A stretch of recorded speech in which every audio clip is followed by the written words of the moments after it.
Electricity is something many of us take for granted. You flick on a switch, the light comes on, but how does that power get to you? Well, in tonight's special report, Power to the People, KOAM's Chris Warner tells us about one of the four major power sources in the 4 states. It's pretty noisy here at Liberty Utilities State Line Power Facility on the far western edge of Joplin.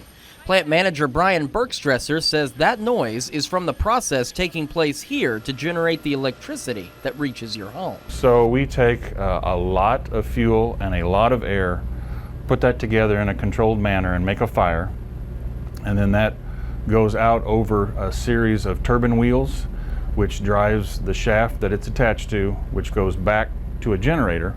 Then that generator makes electricity.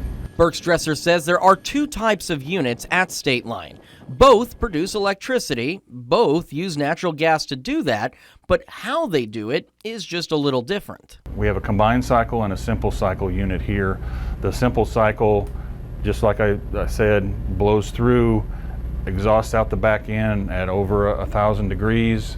The combined cycle does the same process, but then takes that waste heat of 1,000 degrees and uses that to heat up water and then steam, and then that energy drives a steam turbine, which also has a generator attached to it.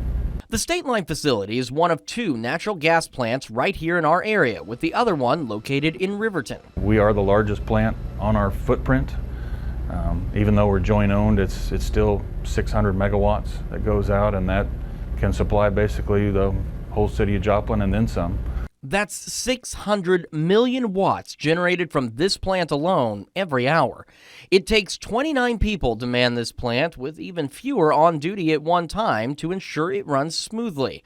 That number is small for a plant this size, thanks in part to how it's controlled. Yeah, obviously this distributed control system, we acronym everything, so we call it a DCS. It has gone through a series of upgrades, the last one in 2012, bigger processors, and we monitor over 3,000 points at all times here with this system.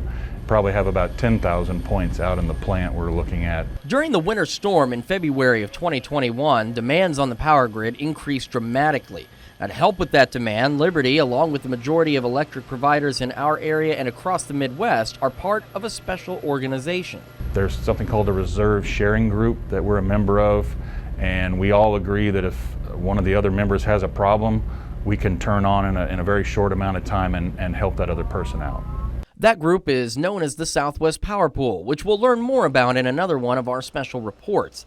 Bergstresser adds that group also steps in during planned outages for repair work at the power plants and can step in if a utility company has an unexpected failure to ensure customers never notice anything went wrong.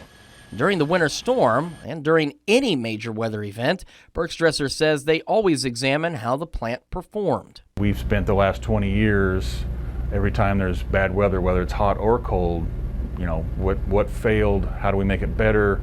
What looked like it was going to fail, how do we make it better? How do we avoid those problems going forward? Bergstresser says the answers to those questions have led to improvements and enhancements at plants across the grid to ensure they can keep up with energy demand.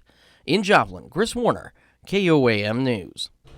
Liberty Utilities also uses wind power to generate electricity. Tomorrow night, we're going to wrap up our series with a look at the Southwest Power Pool and the impact it has on our local utilities.